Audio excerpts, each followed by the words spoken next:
गोवा के night club में बड़ा हादसा, सिलेंडर ब्लास्ट से लगी आग में 3 महिलाओं समेत 25 लोगों की मौत। मृतक में ज्यादातर नाइट क्लब के स्टाफ। दम घुटने से ज्यादातर लोगों की मौत, 7 घायलों में एक हालत गंभीर। बुरी तरह से जलने से कई शवों की पहचान मुश्किल। क्लब को सील करके जांच शुरू। नाइट क्लब पर फायर सेफ्टी का पालन नहीं करने का आरोप। एंट्री और एग्जिट का रास्ता एक ही। मुख्यमंत्री ने जांच के आदेश दिए, कहा कि दोषियों को कड़ी सजा मिलेगी। नाइट क्लब हादसे को लेकर के पुलिस का बड़ा एक्शन। हादसे के 12 घंटे के अंदर नाइट क्लब का एक मैनेजर गिरफ्तार, दूसरे मैनेजर और पब मालिक की तलाश। अग्निकांड में 25 लोगों की मौत के बाद जांच तेज हुई। फॉरेंसिक टीम जांच के लिए पहुंची, घटनास्थल से सबूत इकट्ठा किए। गोवा अग्निकांड को लेकर के प्रधानमंत्री ने मुख्यमंत्री से की बातचीत। प्रधानमंत्री राष्ट्रीय राहत कोष से मृतक के परिवार वालों को 2-2 लाख की आर्थिक मदद का ऐलान। गोवा कांग्रेस ने गंभीर सवाल उठाए, कहा कि जब क्लब को गिराने का ऑर्डर था तो फिर कैसे चल रहा था? जानबूझकर लोगों को मारा गया। गोवा हादसे पर बीजेपी विधायक माइकल लोबो का बयान, कहा कि गोवा के सभी क्लबों की जांच जरूरी है, सभी क्लब का सेफ्टी ऑडिट होगा। लगातार छठे दिन इंडिगो एयरलाइंस का ऑपरेशनल संकट बरकरार। आज भी दिल्ली और मुंबई समेत देश के कई एयरपोर्ट से 650 उड़ानें रद्द हुई।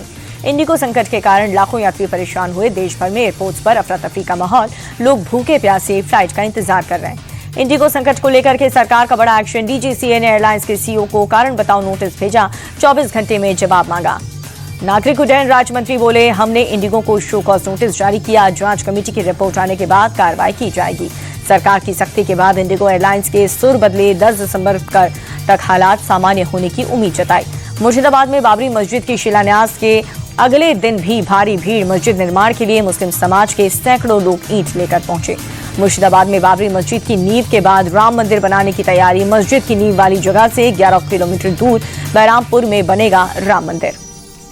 केंद्रीय मंत्री और बीजेपी नेता सुकांत मजूमदार बोले, हम मुर्शिदाबाद में राम मंदिर बनाएंगे, बहुत जल्द भव्य तरीके से मंदिर का शिलान्यास होगा। कोलकाता के ब्रिगेड मैदान में सामूहिक गीता पाठ का आयोजन, लाखों की भीड़ पहुंची। पश्चिम बंगाल के गवर्नर और योग गुरु रामदेव के साथ कई साधु संत पहुंचे। बाबरी मस्जिद की नींव रखने वाले हुमायूं कबीर का ओवैसी के साथ गठबंधन का ऐलान, कहा कि 2026 के चुनाव में 90 सीटें जीतकर किंग मेकर बनूंगा। बीजेपी नेता शहनवाज हुसैन बोले, बंगाल में माहौल खराब करने की कोशिश। हुमायूं कबीर को सस्पेंड करना सिर्फ नाटक, सब कुछ तृणमूल के इशारे पर हो रहा है। शहनवाज हुसैन बोले, मस्जिद बनाने में किसी से नहीं रोका, लेकिन बाबर के नाम पर मंजूर नहीं। बाबर किसी मुसलमान के लिए आदर्श नहीं हो सकता। केंद्रीय मंत्री प्रहलाद जोशी बोले कि ये सब कुछ ममता बनर्जी के आशीर्वाद से हो रहा है। अब झूठी कार्रवाई करके नाटक कर रहे हैं, जनता सबक सिखाएगी। कांग्रेस सांसद इमरान मसूद बोले, हुमायूं कबीर बीजेपी के आदमी, बाबरी मस्जिद के नाम पर नफरत फैलाने की कोशिश। बंगाल सरकार सख्त एक्शन ले।